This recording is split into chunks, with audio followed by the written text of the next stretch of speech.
The title says it all. Before I explain, just know that I understand you're going to judge me, and I'm really not here for it. I know that I'm a jerk. I know that what I did was wrong, believe me, so I'm not posting here to be chastised by a bunch of holier-than-thou internet folks who've never done anything wrong in their lives. No. I'm here because I'm freaking out, and I need advice ASAP in what may genuinely be a situation of life or death. First off, I loved my husband. I did. I can practically hear you all scoffing as you hear this, but regardless of what you think about what I did, it's how I feel. My infidelity had nothing to do with him, and everything to do with my own selfishness. I missed that excitement I felt in the early days of our relationship. I want to preface this by saying Aaron, that's what we'll call him, had always been an absolute sweetheart, and even after my colossal mistake, I was still convinced that he was my soulmate. That is what makes the present dilemma as difficult as it is, why my mind has been twisting itself into knots like a snake, trying to determine what I need to do. I know in my heart of hearts that Aaron would never hurt me, could never hurt me. He's always handled me with so delicate a hand, you'd think I was breakable, and I could barely recall even an argument in which his voice had raised, and yet I can't shake the fear that the love of my life might be planning to kill me. Things had grown distant between Aaron and I in the previous few months. His work at a cybersecurity firm had been swallowing up much of his time, and what little I did get with him was often relegated to eating or sleeping, despite his best attempts. One thing led to another, and I let myself get a bit too close with Brandon, an old friend from college who I'd been casually corresponding with on Facebook for a while. He'd been making his advances less and less subtle. What started as mildly flirty texts, scratching that itch for excitement I'd felt like I'd lost with Aaron, quickly became less fulfilling until it escalated into pictures, and those pictures intensifying into videos and promises, which soon led to action.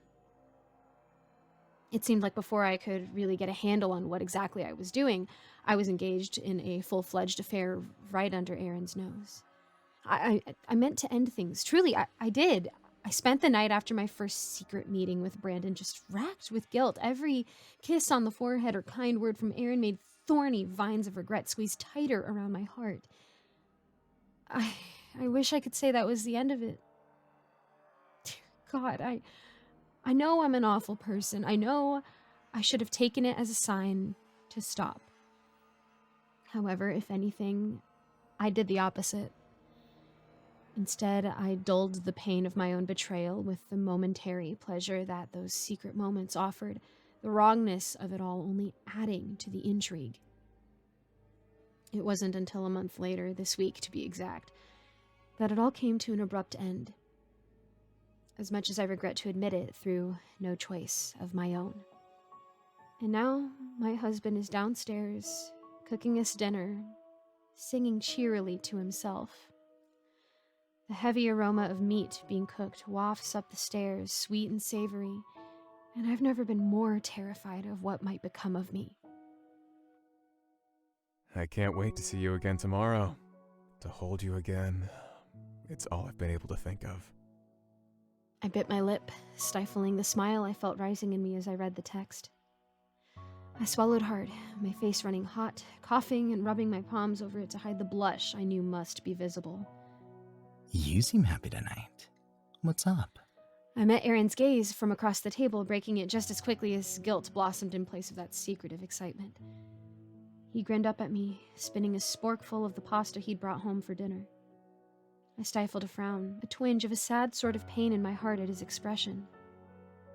He was as adorable as ever. Big brown eyes looking back at me with that childish sort of adoration he'd always had with me.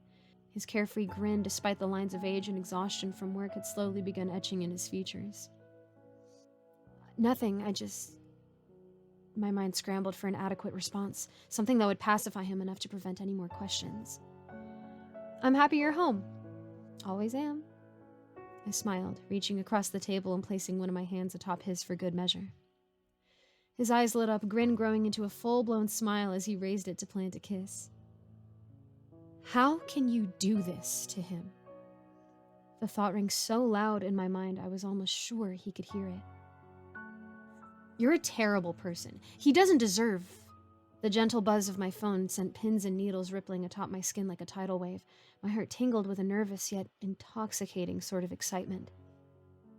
I found myself searching for an excuse to step away from the table, my stomach churning with a regrettable longing. Aaron's smirk wavered, but was back in place as soon as it had fallen. Still, in that brief instant, I wondered if I hadn't seen a momentary glimpse of something else. I felt a brief sense of trepidation at the thought, but it was dashed by another jolt of nerves as the phone buzzed yet again. Gotta run to the bathroom, I said as I pulled away from the table. He nodded briefly, chuckling. Have fun, love. I'll pour you another glass.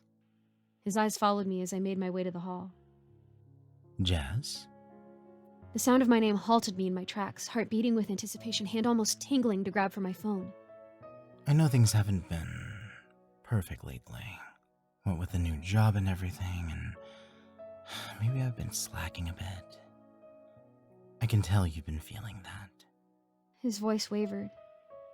The emotion he seemed to be trying to restrain momentarily bubbling to the surface. I felt my own spinning into a quiet maelstrom just beneath the surface. He was right, of course. He was only stating a realization I'd had months prior. I suppose I ought to offer some background on how we got here. Aaron and I have been together for 7 years and married for 3 wonderful years out of those. We met our sophomore year of college in a physics class we both shared, and to hear him tell it, he was smitten from the moment we were assigned to work on that project together. It took me a little bit longer to see the connection, but the two of us grew close over the course of that year, and eventually I fell head over heels. From the earliest days of our relationship, it was obvious he was the rare sort of college guy who actually listened when I spoke, often surprising me with little gifts or dates that correspond with things or interests I shared with him. He was attentive and gentle, the sort of person who moved the spider outside rather than squashing it, and he was the first guy I dealt with who seemed not to complain that I was too self-absorbed or didn't seem to care about him as a person or any of that nonsense. I say all this just to reiterate just how much I knew then and have known all this time. That I've found a gem. But, like all relationships, with time, things began to shift. He had begun work at a new tech startup, working long hours in cybersecurity that kept him away from home and left him drained during the hours he was present. He kept up with his share of the duties around the house, even maintaining much of the cooking for us, but it was different. Things began to die down at an alarming rate, and before long, I felt like our love life had already aged decades. I suppose that's where my selfishness played a role. I guess I had become accustomed to a certain level of romantic attention, and as the months rolled by, with far less attention being paid to me by Aaron, I began to feel dissatisfied in my relationship. This is when I made the mistake made by so many others and sought out the nearest replacement, letting myself get a bit too close with Brandon, an old friend from college. We'd been casually corresponding on Facebook for a while, and he'd been making his advances less and less subtle until eventually I reciprocated. And as I said, what started as mild flirty text soon escalated into action. And, it didn't change how I felt about him truly, and at the moment, my insides burned with regret. His eyes met mine, and it took everything I had, not to look away. But I love you, and I'm gonna make sure to remind you it more. I could only manage a nod before turning and hurrying into the bathroom as the myriad of conflicting emotions battled towards the surface. I'd like to say I blocked Brandon the moment I entered the bathroom and broke down in silent sobbing. Instead, I responded in kind. Miss you too. Can't wait for tomorrow. I wish it was a lie. But the truth is I was feeling so guilty about my affair that it ironically was the only thing in life that still felt good. I sat on the lid of the toilet for a while, wondering just how I'd let things get so far before running the water. I splashed a handful on my face, and as I stood before the mirror, I found my eyes staring anywhere but. I didn't recognize the person looking back. The rest of the night passed by relatively normal. By the time I left the restroom, Aaron was cleaning up and straightening the table. Despite the almost incredulous look he gave me, he said nothing. He threw something on the television which I was utterly unable to focus on, my mind already on the day ahead. Had I been more attentive, perhaps I'd have noticed just how closely he was watching me. The way he was almost searching me for something like I was under examination. I would find out the very next day. By the time I woke up, the alarm on my phone blared through the wisps of sleep as an unusual grogginess clung to me. I silently cursed each glass of wine I'd had the night prior. As I attempted to regain my faculties through a headache far too severe for 3 glasses of Merlot, sunlight was streaming through the bedroom window, and I could hear Aaron moving about the room. It was 10 or a little after. It would be a late start at work for Aaron today. He had told me that things at work would be easing up soon, and that due to their hard work in the months prior, they were allowed to come in a few hours later. I couldn't help but resent that it couldn't have come months before. I heard him as he approached the side of the bed, my eyes still shut. I felt a kiss on my forehead. After today, things will be different. His voice was low, and while I knew his words ought to be comforting, they made guilt swirl about my gut. I could smell the familiar cologne wafting off of him. I promise you we'll go do something. I'll take some time off, and we can go somewhere. Anywhere you want. He told me, leaning over as I lay in bed, planting a parting kiss on my forehead. Only nodding my response with feigned grogginess, feeling far too guilty to respond, knowing what I was planning to do that very day. Through the slits that were my eyelids, I could see him watching me. He stood at the edge of the bed for what felt like an unusual amount of time, his eyes on me, expression something unreadable. For reasons I couldn't understand, it made my skin crawl and my heart rate quicken. Does he know something? I stayed frozen, suddenly feeling like a child who was unsure if they were on the verge of being in trouble, unwilling to open or close my eyes even a bit until he had left. After a few more seconds, he chuckled to himself and shook his head before turning and heading for the door. I didn't open my eyes fully until I heard the garage door closing and his car pulling out of the driveway, my heart thudding so hard in my chest that I was sure it would have given me away. It took me a few minutes to gather myself, a whole new wave of anxiety gnawing at me, before I started to ready myself for the day ahead. I reached blindly across my nightstand, letting my eyes shut again as I sighed with a mixed relief to be alone and the ever-present anxiety at my overarching situation, feeling for my phone, expecting my hand to brush across it at any second. As I felt my hand slide across the empty wood, there was a surge of realization like being submerged in ice water, a jolt rolling through my entire body. I shot up, immediately searching the table, hearing my heart thudding in my chest. It sat neatly on the far corner of the table, still plugged in. I felt a cold dread beginning to knit itself into my very being. It was all too neat. I couldn't remember for the life of me how I'd left it sitting the night before, but I was sure of one thing.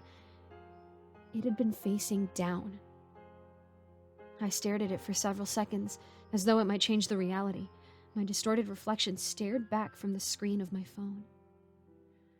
Shoot, I breathed. Shoot. Frick. Every second that passed as I hurried to open the phone felt like it was moving closer to a heart attack. Nausea bubbled like boiling water in my chest as it clicked open. I swiped up, displaying all of my open apps, scrolling immediately to the messages and not stopping until I was on the thread named Melissa. I felt a surge of relief as I scrolled through. Nothing had been sent from my side. I was certain if Aaron suspected anything, he'd have at least questioned Brandon. It seemed for now my betrayal was hidden. The only new text from Melissa had been sent the night before. Looking forward to work tomorrow.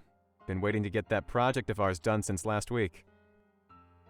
I breathed a sigh of relief. All of the most incriminating messages had been deleted immediately after sending. I couldn't help but smile. All of the previous anxiety faded as I set to getting ready for the day. By the end of the hour, I was in my car, heading out of town towards our planned meeting spot. We'd agreed on a motel far enough away from both of our cities, one that we hoped would ensure even the brief possibility of running into anyone either of us knew. We planned to spend the day together, allowing me to return long before Aaron or his wife returned from work.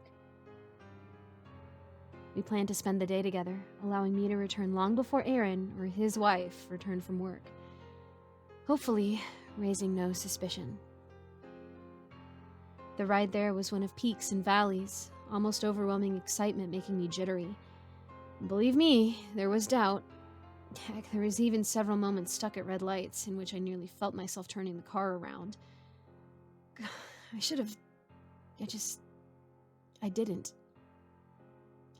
I didn't. It probably wouldn't have made a difference at that point. I pulled in front of the motel around 11:40 a.m. The parking lot was a small square of concrete tucked at the center of the L-shaped building. Mine was one of the only vehicles in the 12 or so spaces, with the exception of an old Ford pickup well past its best days, and a sedan. Neither of which was Brandon's car, the picture of which I'd almost religiously committed to memory in the days before.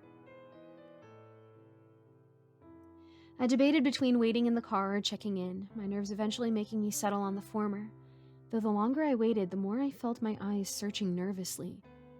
After sending a few texts, none of which received responses, I felt my nerves reaching a boiling point. I knew that I was far enough away that no one I knew should see me, but the thought alone made my stomach flip. After several minutes of internal debate, I quickly gathered myself and hurried into the building. The lobby was empty, a small room with puke green walls illuminated by garish fluorescent lighting.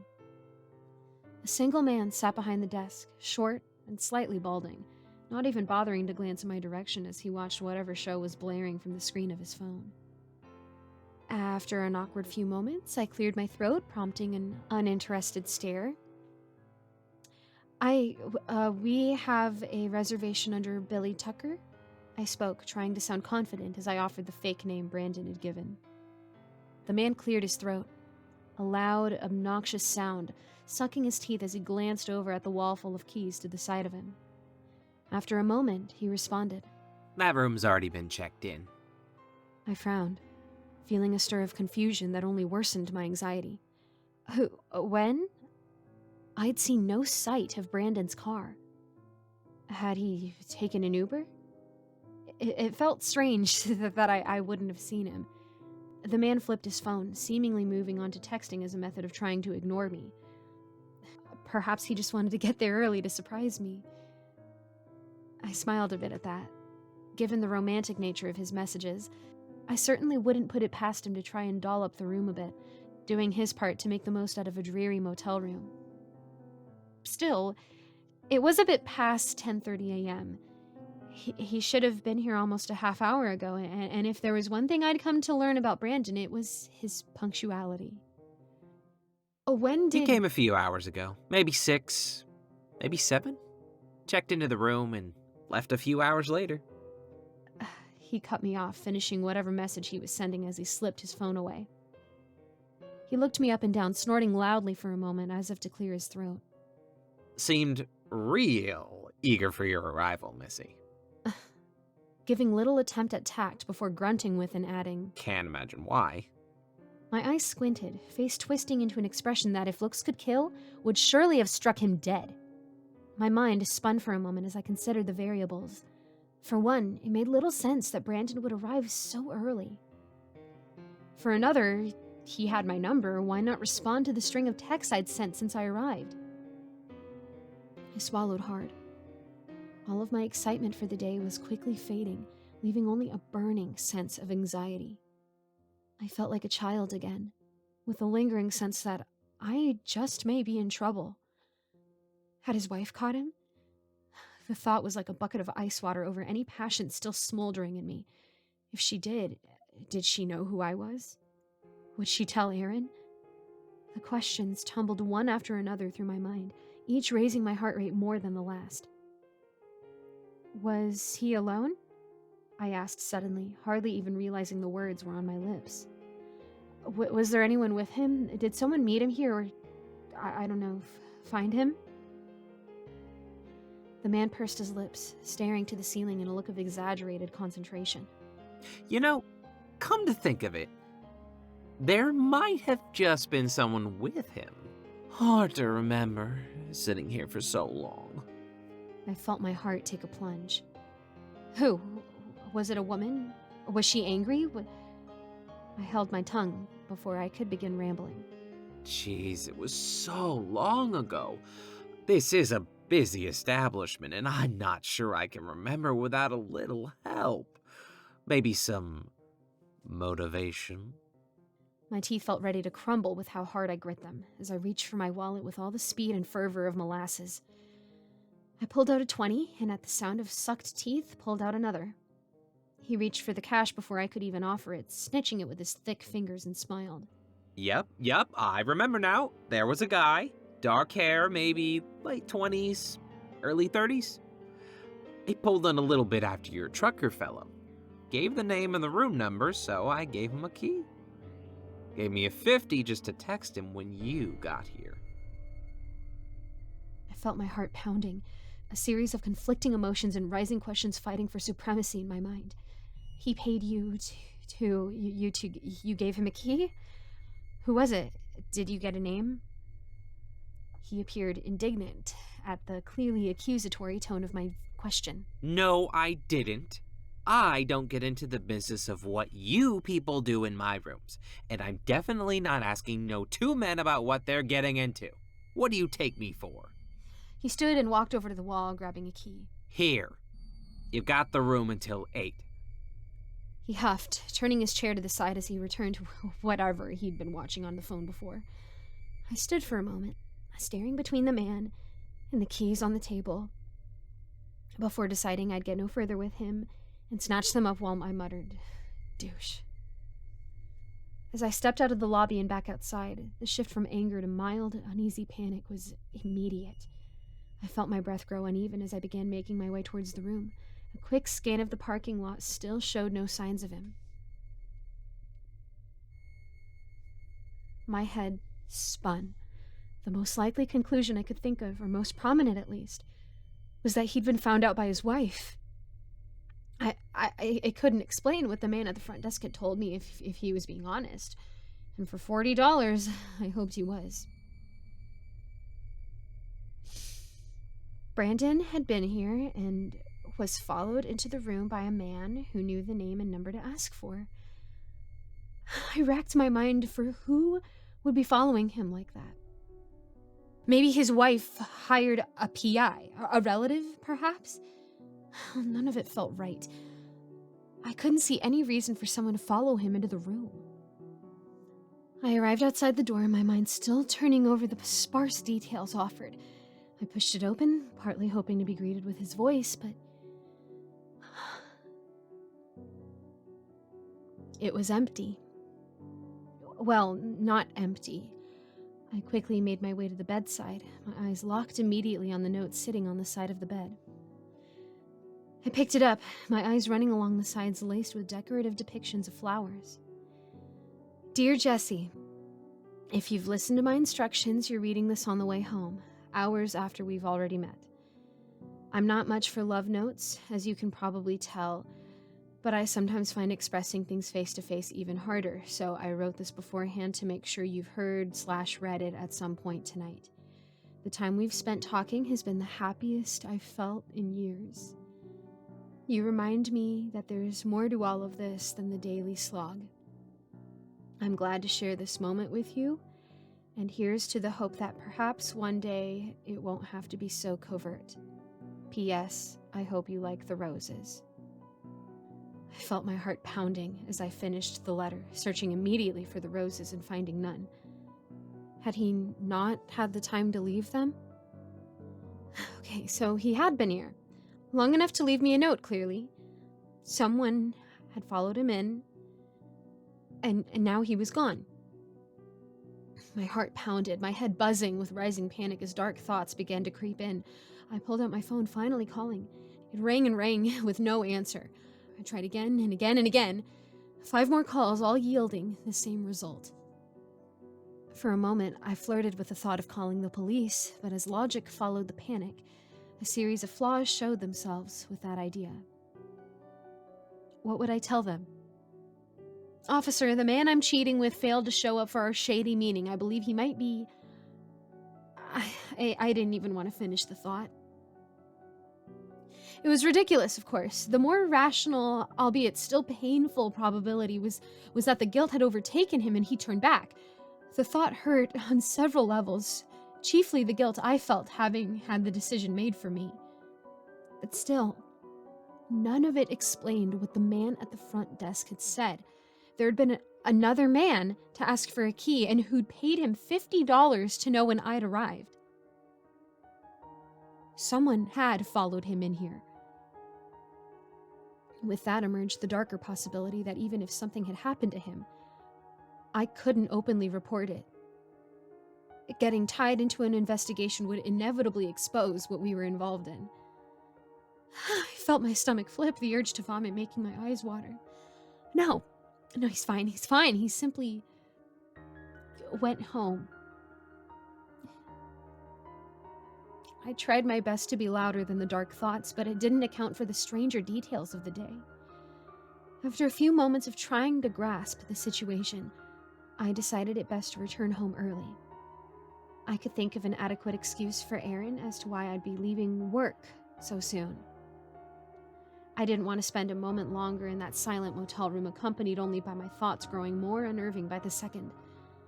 As I made my way back to the car, I felt an unwavering sense of disappointment tinged with my anxiety. I'd been looking forward to our meeting for so long, looking forward to finally feeling his arms around me. But now would be returning home with little more than worry and that note to accompany me. If it did turn out he just had second thoughts, it would hurt. But at that point, I just wanted an answer. My head spun as my car roared to life, and I cast a final glance at the motel in vain hopes he may pull into the parking lot. There was nothing, of course. I sighed. Another man with him. I picked over what the guy had told me, sifting through what few details were offered. Dark-haired, maybe 20s or 30s. I felt a twinge of something cold and distant deep within. The icy claw of suspicion. Faint, but present. Quickly, I pulled my key from the ignition, speed-walking across the lot and bursting into the lobby, quite a bit more frenzied than I intended. I could hear the faint thud of my heart as it began to speed up, the eerie suspicion echoing amidst my darker thoughts. The man at the front desk shot me an irritated look as I approached, likely expecting some complaint about the room. The man, I breathed, hardly even spacing out my words as I spilled forth. The man who came with Brent, Billy, did he have glasses? My stomach tightened as soon as the question left my lips. The deeper implication of the question setting my nerves alight. The man at the front desk simply smiled, though there was no humor in the expression. His face quickly returned to that exaggerated, quizzical look. I groaned, but quickly pulled out my wallet, offering another $20 without complaint. As a matter of fact, he did. he said with a phony smile. Real smart-looking fella, he was. Though he didn't seem to be in the best of moods. I felt my breath catch. The room seemed to be spinning. His eyes searched me, a nasty smile growing. Something tells me that means something to you, huh? Well, I've got nothing else for you. You're welcome to stand here and keep paying me. But if not... I nodded slowly, feeling shell-shocked as realization began to sink its icy claws into me. I realized the thought had always been there, from the moment he'd failed to arrive, growing more prominent with each strange coincidence. The key is in the room, I breathed, turning slowly and walked towards the door, never blinking once, even though my mind was spinning. When I got to the car, I sat for several minutes, my hands clasping the steering wheel as I stared out the window ahead. After several moments, I took my phone out and sent another text, though I knew I was unlikely to get a response. I just want to know that you're okay. I'm not mad, just worried. Please text me back. I sighed, staring helplessly at the screen. Somewhere in the dark reaches of my mind, the cold tendrils of an uncomfortable idea began to grip me. I opened Google and typed in a question, hoping beyond hope that I'd find no answer. How to recover deleted messages, iPhone. With every second that the screen loaded, I felt nausea grow stronger. I'd never been the most tech-savvy. It was one of the many things I'd appreciated about Aaron, as he always served as my in-house tech support over the years. I tried to the best of my ability to recover my tracks, but he had always known much more about the stuff than me. Finally, it finished. A series of links appeared before me, and my heart dropped. Following the first of them, I returned quickly to my messages, hands hardly working fast enough. I clicked edit, almost dropping my phone as I saw the deleted messages tab. Oh Lord, my mind was immediately taken back to that morning, my phone placed so carefully on the desk. I suddenly felt quite certain I hadn't left it facing up. Stupid, stupid, stupid. It was all I could think of as I tapped on the conversation between Brandon and I. Somehow, I already suspected what I might see, though I couldn't yet understand its darkest implications. All of our texts loaded, every single one of them. All of the flirtatious messages and explicit photos I'd hoped to have cast into a digital abyss laid out bare. As I scrolled, my mouth went dry, the breath catching in my throat as I read the last several messages sent from my iPhone. I realized, with dawning dread, that I'd recognized none of them. They hadn't been sent by me. I checked the times. The first one was sent at 1:23 a.m., long after I'd fallen asleep. Hey, Erin's leaving earlier tomorrow. Let's meet around 4. We want as much time as possible, after all. My stomach twisted into a tight ball, vision wavering and head spinning as I read the text I never sent, the feeling only worsening with Brandon's response. Even better. Trisha's leaving for her mother's house around 6. I can think of an excuse to head out a bit early. An emergency at the hospital, probably. He followed it up with an image that would have made me blush at any other time, but only made that ball in my stomach tighten. I can't wait to be with you, for you to feel my love. I'll see you soon.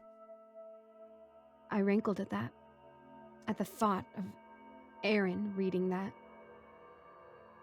You will. My head pounded as I continued the rest of the conversation. It had taken place between the time of the first message and 5 a.m. Brandon had texted me to let me know that he was en route, and my phone had responded back saying the same. Around 6, both sides confirmed arrival. Brandon telling me he'd been waiting in the room and that he had something waiting for me. I can't wait. I'll be there in a second. And eyes closed, I have a surprise for you, too. It was the last message sent from my phone that I hadn't sent. There was no follow-up from Brandon, the only texts remaining in the thread all coming from me from the start of that morning. I let my phone fall to the side, clattering into the console, as my head fell onto the steering wheel. I screamed until I could taste the coppery flavor of my blood at the back of my throat, not stopping until someone pulled into the lot and cast me an odd look. I grappled with what to do next, what I should do. There was only one logical conclusion, and desperately I wanted to avoid it, and that was that Aaron had gotten into my phone when I was asleep and sent those texts. Given his proficiency with technology, I didn't doubt he knew about recovering deleted messages long beforehand and had seen what I tried to hide. What that meant for Brandon, I wasn't sure. The logical, hopeful part of me told me that Aaron must have confronted Brandon, maybe even threatened to expose him to his wife and made him back off. The less hopeful part, which I couldn't help but feel eerily drawn to, told me Aaron had confronted Brandon. But the outcome was that something far more sinister had happened. I wanted to vomit. I wanted to peel out of the parking lot and tear down the nearest highway to just disappear. As the bleak reality settled in, I knew I had nowhere else to go. And even if I did, I couldn't just disappear like that. Not without knowing what had happened. My mind became restless with unnerving thoughts as I started my car and pulled out of the lot, beginning the drive home. It somehow felt twice as long as before. No amount of music at any volume was drowning out the questions I was asking myself, nor the curses I was directing at my own stupid and irrational behavior. By the time I pulled up in front of the house, my stomach was twisted into several knots. The lights were on inside, and as the garage door roared open, I saw that Aaron's car sat waiting inside. A part of me nearly peeled out of the driveway, not even sure of where I would go, but I kept it all at bay. My stomach flipped as I turned the keys in the door, and as I opened it, I was ready to see Aaron standing in wait. As the door opened, I was greeted only by the fragrant scent of spices and cooking meat wafting out from the kitchen. The sounds of movement, clattering pots, and closing cabinets confirmed what the smell already told me. Aaron was cooking, and taking particular care with this meal, if the watering of my mouth told me anything. Confusion served to abate some of the initial unease for a moment. I closed the door as silently as I could, though I was sure he'd heard me, and crept slowly through the living room towards the entry to the kitchen. As I peered around the corner, I could hear Aaron humming to himself as he worked, watching as he busied himself with the meat he was sautéing. Dinner will be ready in 10. I jumped as he spoke, almost forgetting that he'd heard me enter. Go ahead and wait at the table, He said, turning to face me. His expression was utterly unreadable. The mask of professionalism I often saw from him on business calls, almost work-like, and yet his eyes, despite his best attempt, I could see a cold rage beneath them. I felt my heart racing as it hammered against my chest, my mouth falling open to respond, yet I couldn't think of what to say. The air felt heavy, thick, with a surreal sort of tension, as I was walking through a nightmare that felt like static between us. All of the day's confusion and anxiety whirled around my head in a simultaneous maelstrom. Fear, embarrassment, worry, confusion, and a mild dread, all battling for dominance. After a long, dreadful moment of silence, I nodded, slowly making my way into the adjoining dining room. My heart dropped as I peered into the room and saw what sat on the table. At the very center lay a bouquet of roses, wrapped in decorative paper covered in hearts. I swallowed hard against the lump in my throat and tried not to acknowledge the uncomfortable questions it raised. I took my seat at the far end of the table, hyper-aware of every noise from the sliding of the chair against the wood and its creak as I sat, my nerves on high alert. I watched as he began plating the food, still humming some unfamiliar tune to himself, the knot in my gut only tightening. I couldn't understand why he was behaving the way he was, why he hadn't just confronted me already when I knew that he knew. Waiting for the other shoe to drop was torturous, and I felt as though I might be sick. He filled 2 glasses with water from the pitcher, walking the plates over to the table first. He placed his down at the opposite end of the table before approaching me. I felt my heart thump, threatening to burst free of my chest as he reached over my shoulder, placing it in front of me. He repeated the same with the water, and without another word, took his place at the end of the table and began eating. I watched, eyes wide and unblinking, stomach far too twisted to even think of taking a bite yet, though what looked to be steak did smell enticing. After several bites, he looked up at me almost quizzically. Eat, please. I opened my mouth as if to argue, but given the situation, it felt like the last thing I had any right to do.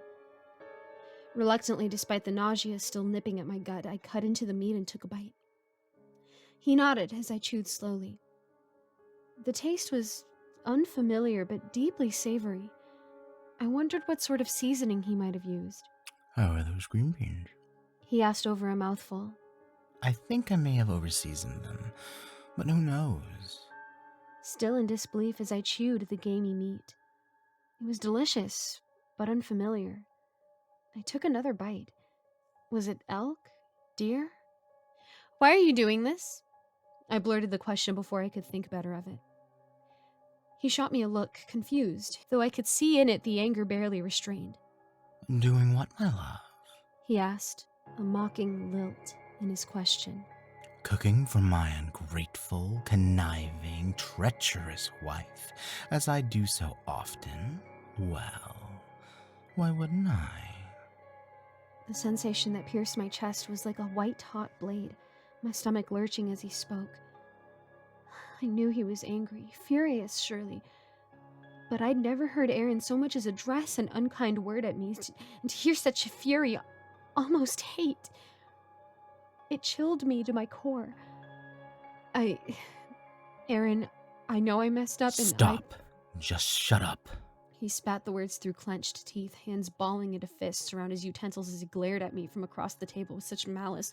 For a moment, I began to even wonder just who was I sitting across from. He glared at me for several seconds, as though he were considering something unspeakable before he took a breath, his face returning to the neutral mask of before. It was like he was dealing with a client or talking to a boss rather than his wife. I apologize for the outburst. Please, let's enjoy the rest of the meal.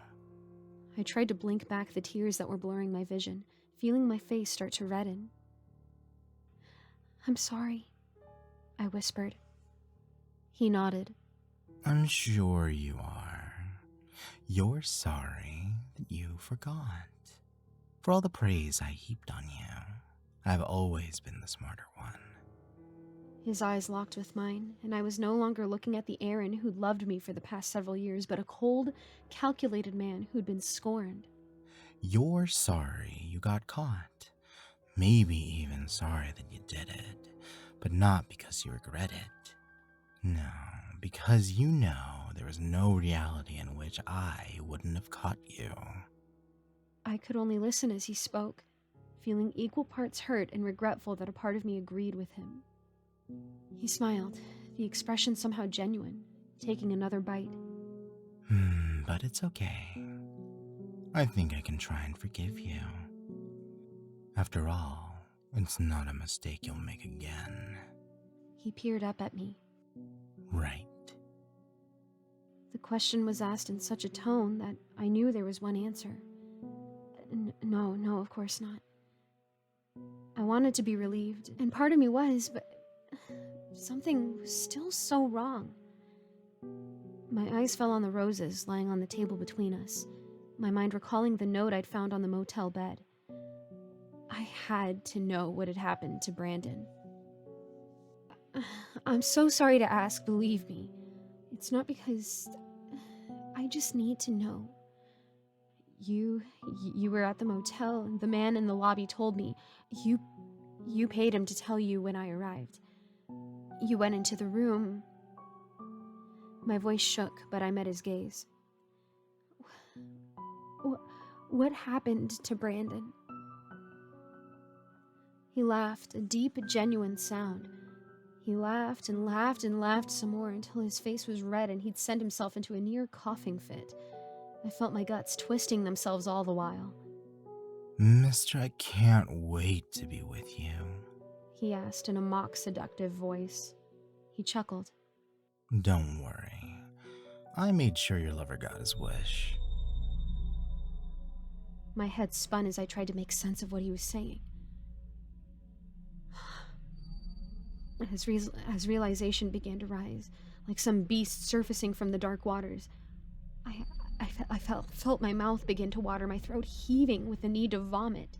Speaking of which, how's the steak? First time cooking something that isn't beef, pork, or chicken, but... He shrugged, his eyes gleaming with malintent. I think I did all right.